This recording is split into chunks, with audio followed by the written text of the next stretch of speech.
So what does this mean for us and our many fans? It means we're back on the air. Yes, flying on the air in our mighty spaceship. Yeah! We're back, baby!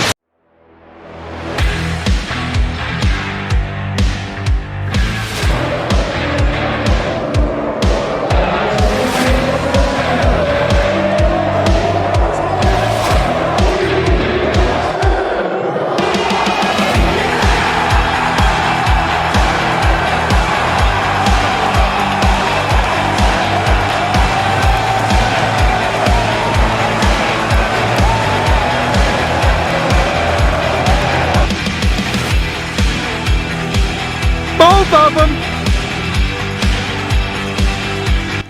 You're watching In the KM, One South Standard's point of view in all things navy blue, with your host, Ray Furby.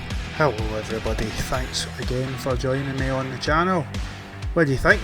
Got a new voiceover and everything. We are now in the big time, so go to look as such. I mean, see, be honest, seeing future videos, I'm probably going to need to start being suited and booted in that. You know, we're classy now. We're no League One, we're no Championship, we are Premiership, baby. And as Bending Rodriguez said at the start of the video there, we are back, baby. So, a few things I want to get through on today's video. I want to talk about the Dundee United game, maybe mention very quickly the League Cup group stages, the draw and things like that, and we've also got the Livingston game at the weekend. Oh boy, to look forward to. So there'll be a few things to get through. Just before we go any further though, I do want to just address the giant navy blue elephant in the room.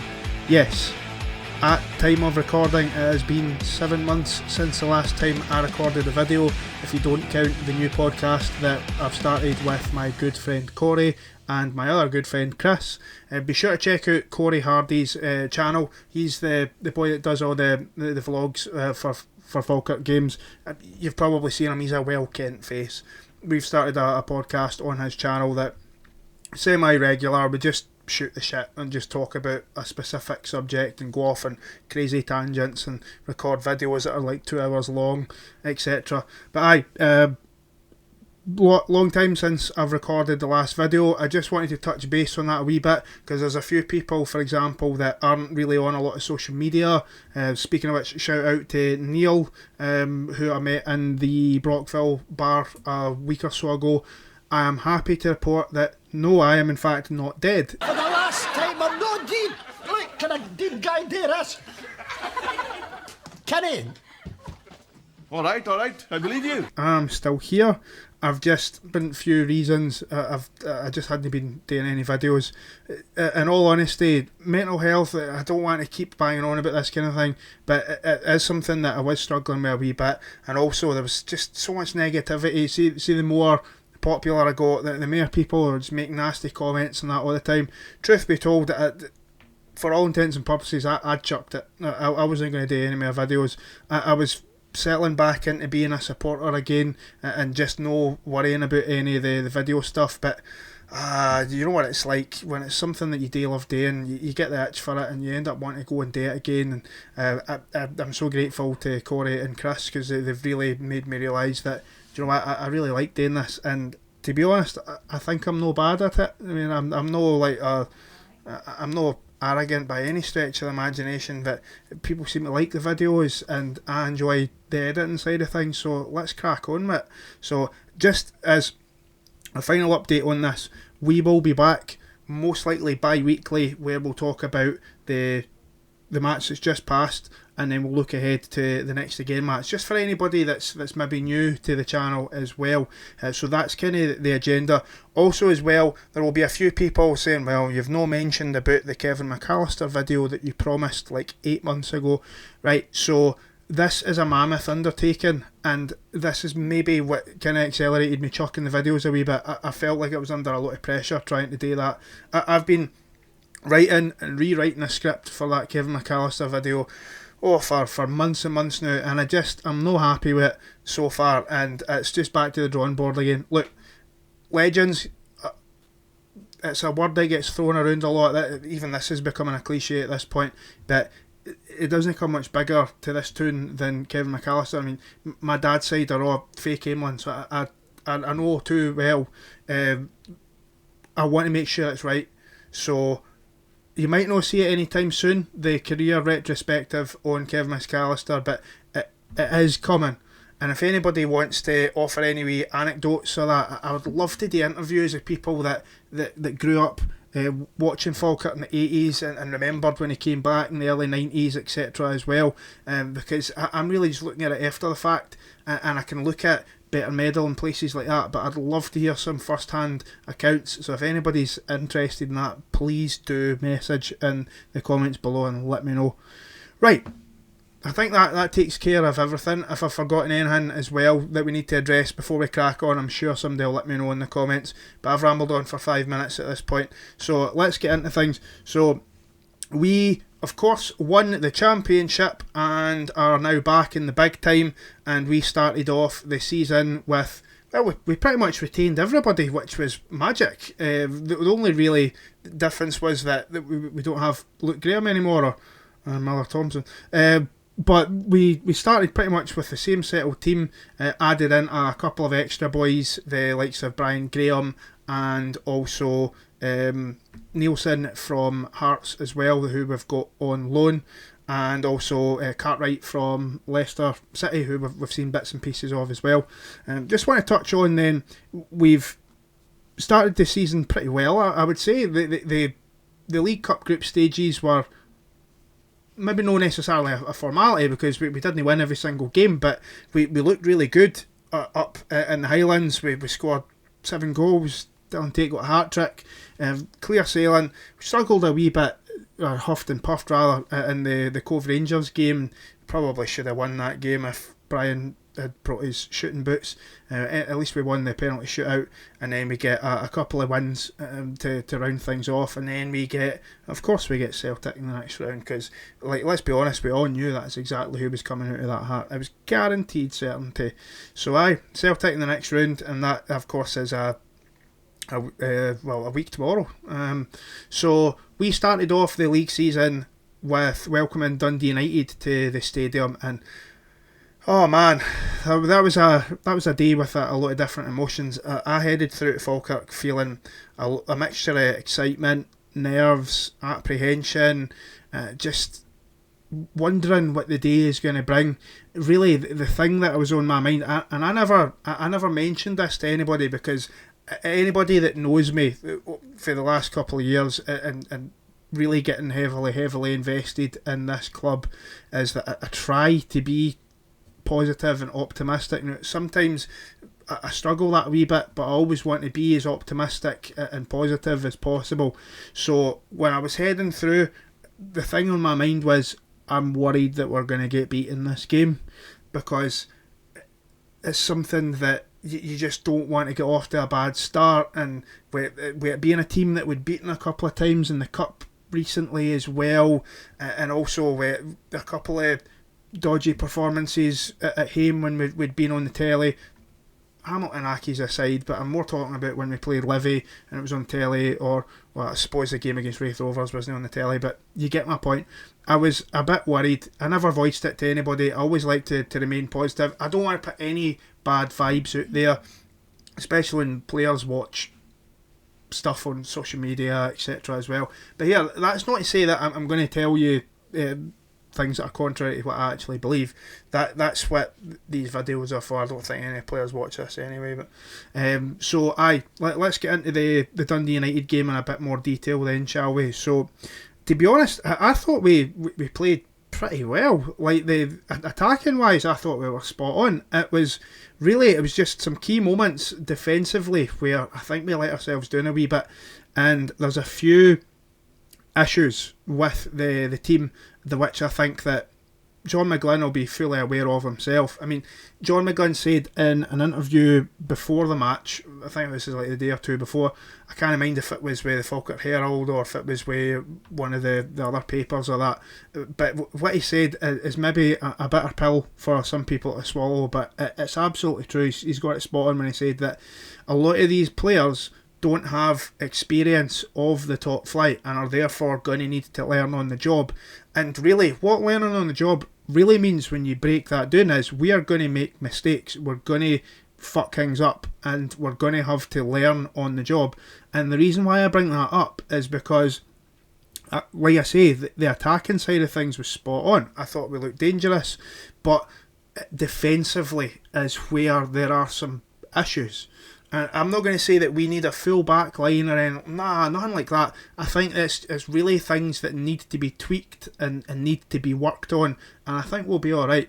So, for example, the kind of things that I'm talking about now, hopefully when I'm editing this video I remember to put up wee graphics here. Let's just say I want to have a wee clip of the goals that we conceded. So for example, right, with the first one, the problem, and here by the way, anybody that's not watched Sports Scene yet, I highly recommend that you do, because they had Charlie Mulgrew on, defender by trade of course, and he broke down both of the goals really, really well, I thought, and he explained exactly what the issues are with Falkirk defensively at the moment. Like I say, it's nothing glaring. It's with the first goal. With the first goal, the problem that you've got is that we're a bit vulnerable to the ball over the top, and the issue is that Caelan Adams doesn't track Craig Sibbald, and then because he hasn't tracked him, it's then Nielsen's responsibility to come across as the centre half and cover the run and allow the time for Adams to get back in position. But he doesn't do that either, and then it's left to Brad Spencer, who's just no close enough to the ball being out wide to catch him in time before he hits the cross. And that the most frustrating thing about this particular goal is that we're talking about Craig Sibbald here, who is not the fastest. So it's frustrating because Caelan Adams is fast enough that he should be able to make it back, but he's just been suckered in with a ball that sometimes it's like he doesn't actually know like who's behind him. He needs to be a bit more aware sometimes. Look, I'm not criticising Caelan Adams, by the way. I think the boy's fantastic, and going forward he's going to be an absolute asset for us this season, but we need to call a spade here, people. If we make these kind of lapses in judgment and concentration, we are going to leak goals like nobody's business this season.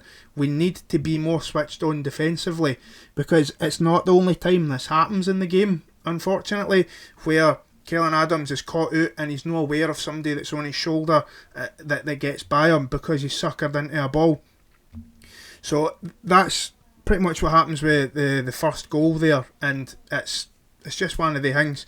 Now, the interesting thing as well is that Caelan Adams is more than making up for the first blunder, if I'm being even a bit harsh there, with the ball he puts in for the equaliser.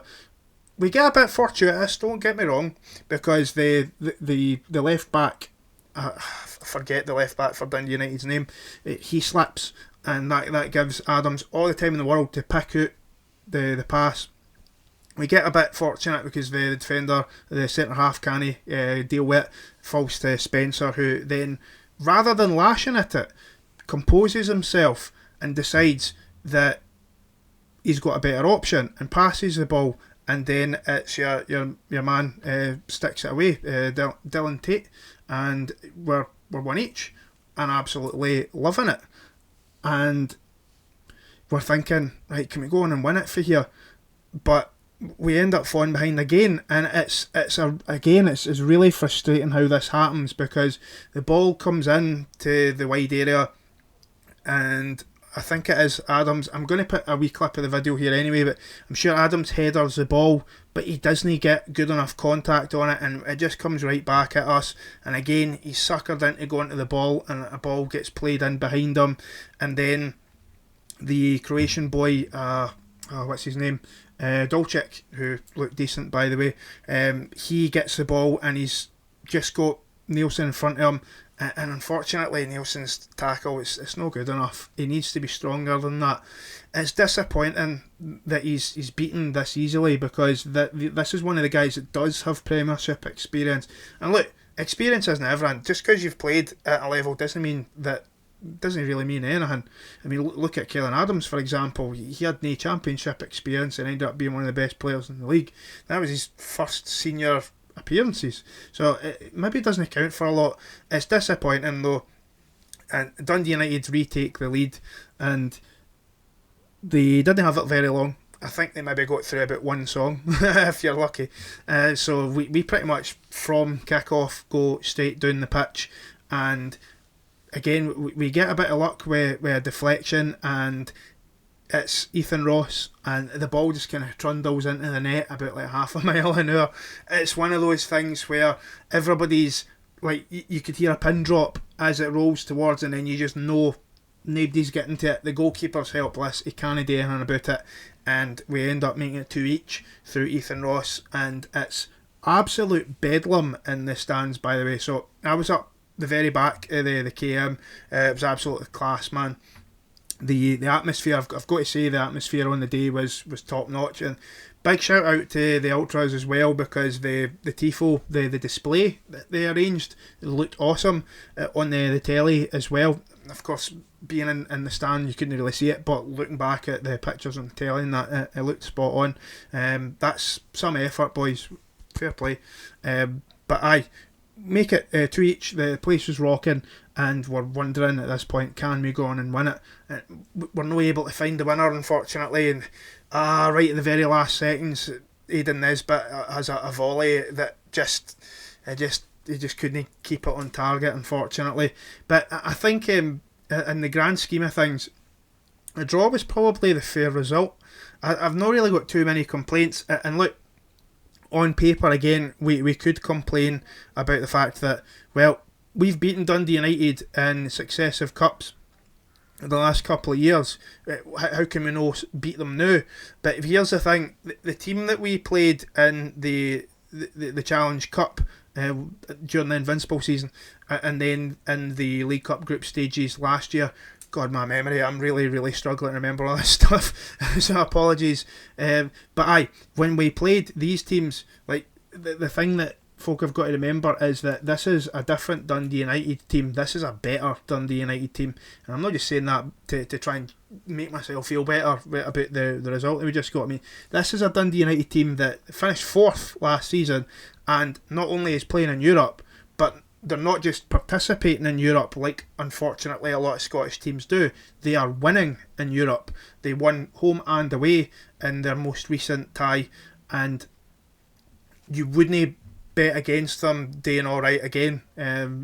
Saying this is just about to go out when they're going to be playing. They could end up losing and I'll look like a right idiot. But I would personally be backing them to, well, mind you, it is Rapid Vienna, but hopefully they do get through anyway. I'm not going to cheer against them, do you know what I mean? But the point I'm trying to make is, without rambling anymore, is that this is a much improved Dundee United team from the one that we've been playing of late.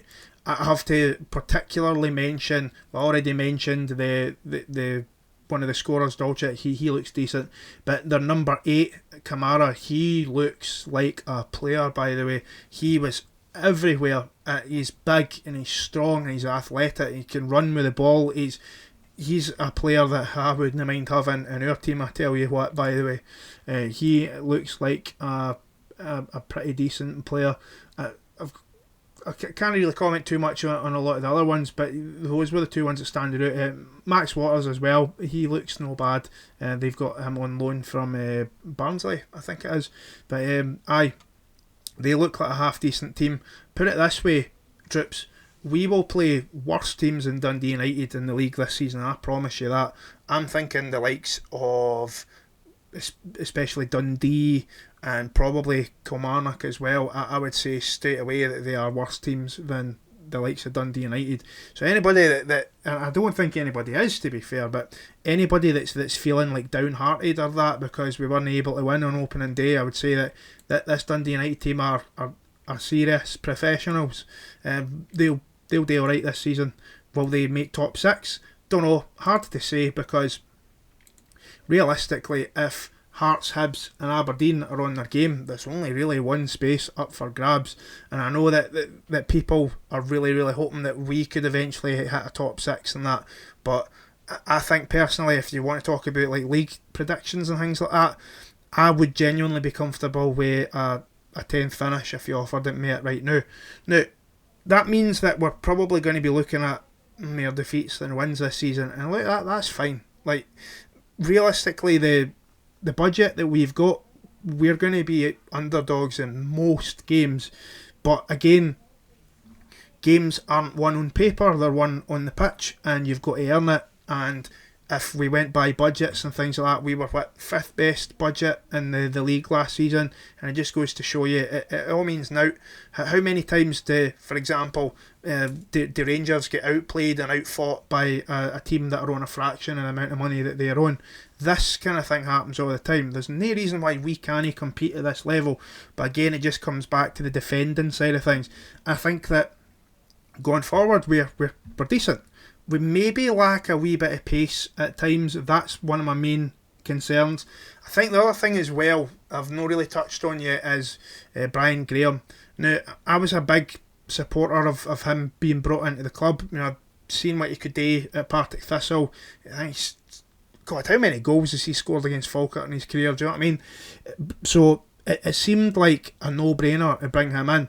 We, over the last couple of years, just simply don't score the kind of goals that he can score. You know, your 3-yard tap-ins, the instinctive finishes inside the box. This is something that we have maybe not struggled with, but it's something that we just didn't really have as part of our game. So we brought him in, and again, it's early doors. I'm not writing anybody off yet, but my concern is that I'm not fully convinced at this point that it's working. I don't really think he fits our style. I don't think he fits our system, because he is primarily a penalty box striker. Because the issue is, if Brian Graham is the answer, what is the question?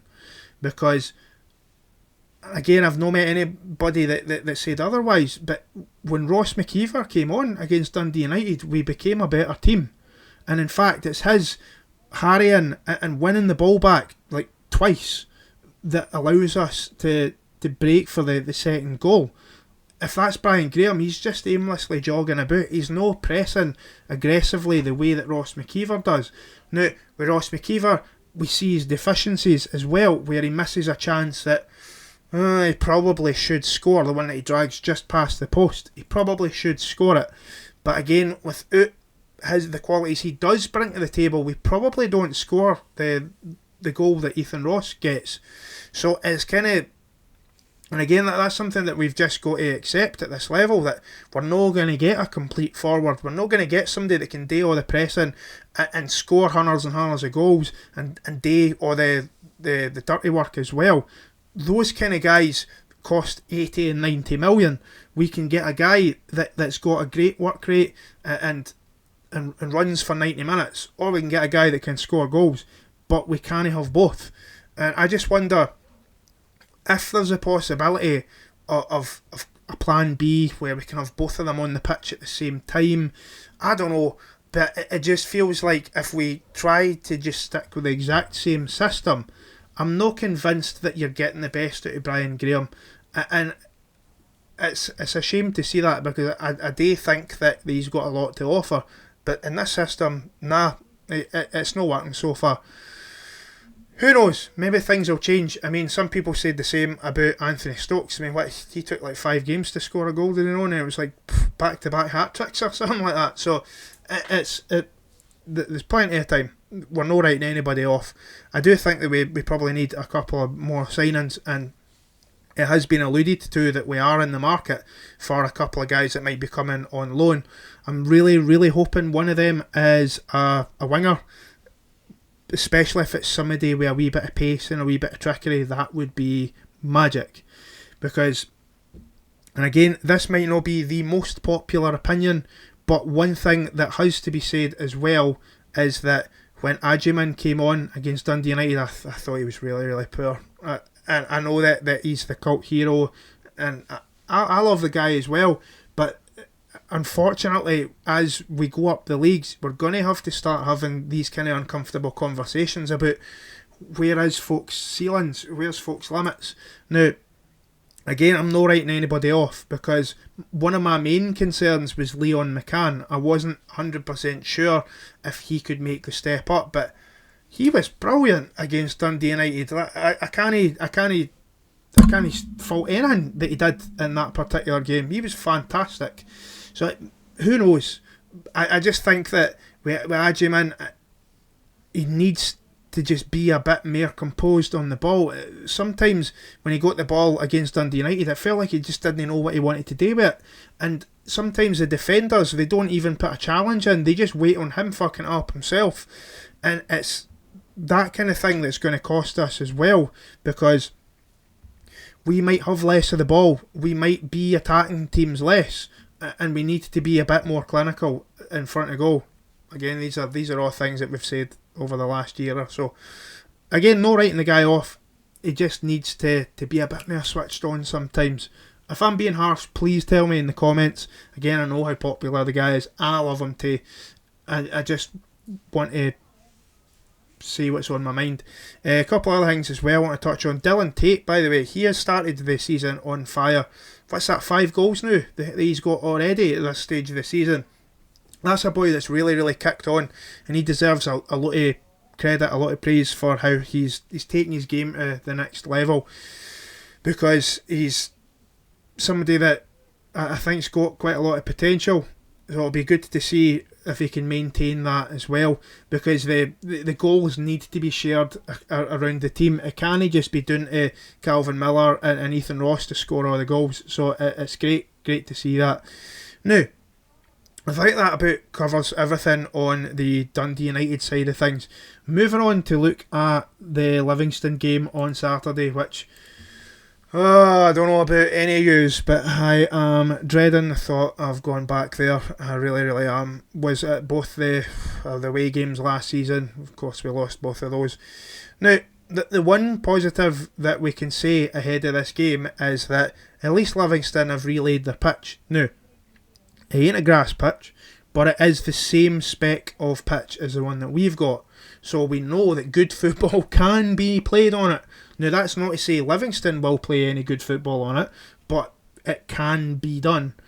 Speaking of which, though, actually, I want to just sidebar that and just talk about their opening game of the season, where they went to Rugby Park, which is still an absolutely atrocious pitch, by the way.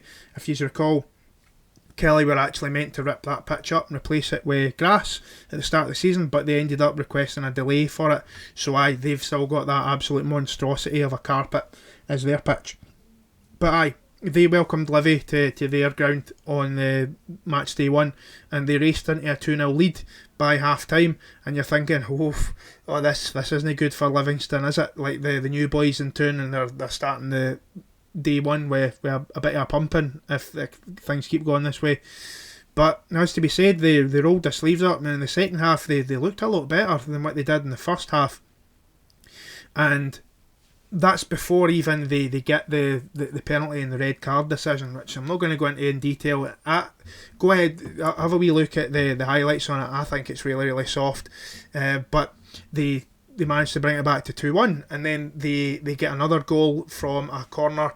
I think it's Scott Pittman that scores it to make it 2 each, and they're probably unlucky to no go on and win the game. So it just shows you they've got bags of character. I think that I've seen a couple of people say that they might go back down. They will not go back down this season. I promise you, any money that you want, that they will not go back down. I think that Dundee are in a lot of bother right now, and if Presley doesn't get the signings he needs and pronto, he could be out the door, and you could be looking at an absolute mess of a situation. I think they'll really struggle, but I don't think Livingston will. And I know that's no music to anybody's ears. I'm sure you would all love to hear me say that Livingston have looked absolutely honking and that we should beat them, no bother, but I'd love to say that, but it's not true. We're going to be in for a really tough game on Saturday, and the thing as well is that they've brought in a lot of new players as well. So they've brought in, let me just see here, the likes of So they got, let's see here, Shane Blaney they brought in from Motherwell, Conor McLennan as well. That was a bit of a surprising one as well. They brought him in from Ayr. And Zach Rudden, who will be familiar to everybody that watches these videos as well. Cammy Kerr from Queen's Park as well. And also, well, Stevie May was all but confirmed. If you recall, they had him on loan last season. God, what an amazing striker he is. He will get you all of 3 goals a season. Oh, great, I've just jinxed it. He's going to score against us on Saturday, aren't he? Mo Silla as well from Dundee, who's a no bad player on his day. Just looking through, Graham Carey from St Johnstone, and let's see here, they got Adam Montgomery back as well, Macaulay Tate back on loan, and those are pretty much the main ones. In terms of on the way out side of things, they did lose a few players, to be fair. Jamie Brandon went to Kelly, and Michael Nottingham, who was one of the best defenders in the league last season, I thought, in the Championship, he also left to go to Brackley in the National League down in England. And let's just see any other big ones that jump out. Yeah, those are the main ones. So like they've lost Nottingham, who I think could be a big loss for them because he was so impressive. But they've still got Danny Wilson there as well, who is pretty good, and I think he'll do alright at this level as well.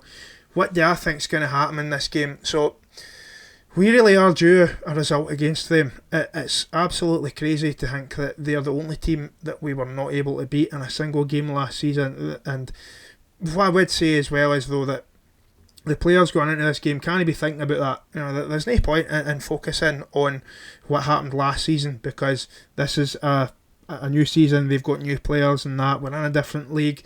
We start at 0-0, and it's about who wants it on the day. Forget about the fact that we weren't able to beat them in 4 attempts last season. just play the game that's in front of us. What we've got to do is we've got to be more street smart than what we have been before, and not get suckered into playing the way that Livingston want us to play. Livingston will lose games this season because teams will refuse to play at their level, and that's what we need to do. We need to rise above it. I know I've seen some folks saying that, you know, we should just like bring all our physical players into the game and like put Hendo back into midfield and things, and I just think, nah, like we just like when we go to Celtic Park in a week's time, we need to play our natural game and overcome teams by playing to our strengths and not trying to match what their strengths are, because that is literally playing into their hands by making things all physical and that. It's just know what we're all about. We did it against Wraith Rovers away in the league and it worked, but we've tried it a couple of times since then and it hasn't worked. So let's just stick to what we're good at. All we need to do is just get an early goal and I think we'll be alright. It's the fact that we don't get the early goals against Livingston and they make it uncomfortable and they start the time wasting, and then the crowd start booing and players get frustrated. And we just need to take care of business on the day. Do I think we can win this game? Yes, absolutely. Like I say, we're overdue it. I'm going to go with a 1-0 win for us, and let's see, I am backing Brian Graham to get his first league goal for us as well. Now, what do you think is going to happen? Please do let me know in the comments below. But I'm going to back us. I think that we'll get off to our first away win, which our first away win in the first spell when we were in the SPL, am I correct in saying it was Hibs away? I think it was 3-1, was it? Now, again, if I'm wrong on that, I've no fact checked that. It's not like I've got this up on the screen or anything, and I'm literally going by memory here. Yes, I used to support another team. People want to beat me over the head with that, but that doesn't mean I didn't still watch Falkirk and I didn't still go to games and things like that. Like, I've still got plenty of knowledge, people. But those are all my thoughts on the start to the season so far. Anything else that you want to share, again, please let me know in the comments below. Like I said as well about like other sign-ins and such as well. I think we're still maybe a couple of sign-ins away from where we need to be. Please, can we get some pace up top? That would be magic. And I will see yous again after the game on Saturday. In terms of my upload schedule, I'm probably going to just go with uploading the reaction videos on a Sunday. As you know, I live in Ayrshire, so by the time I travel back from a lot of the games, particularly for Hame or Livingston, which is a bit further away as well, it's quite late on in the day before I get home, and it's just, what I want to do is I want to sit down and take the time to make the videos as good as I possibly can, rather than just rush them out the door and then I'm not happy with them. So I expect to see my uploads the day after the games, so I can, like you've seen at the start of the video, so I can get the wee funny memes and things like that, and other bits and pieces as well. There is something else that I was toying with as well. Now, again, anybody that's watched these videos for the beginning, you'll know this, that I have about 1,000 ideas and end up implementing about like half of one idea, never mind 1,000 ideas. So one thing I have been considering, and if you are interested in this, I would be willing to do it, is do an immediate post-match reaction, could you get the words out there, where literally as the final whistles went, chuck the camera on for 4 or 5 minutes, we're not talking about a half an hour video or anything, and just give you a very quick review of how the game went in the immediate aftermath of the game, and then you'll still get the full match reaction like the next day, where I break things down a bit more. If that is something that folk would be interested in, I would be more than happy to look into that. Like I say, it's only going to be a 5-minute upload, just straight onto YouTube and then it's away. I would be willing to do that if there is folk that are interested in that, so please do let me know. And I will catch yous after the game on Saturday against Livingston. Here's hoping we get 3 points on the board. On the Bairns.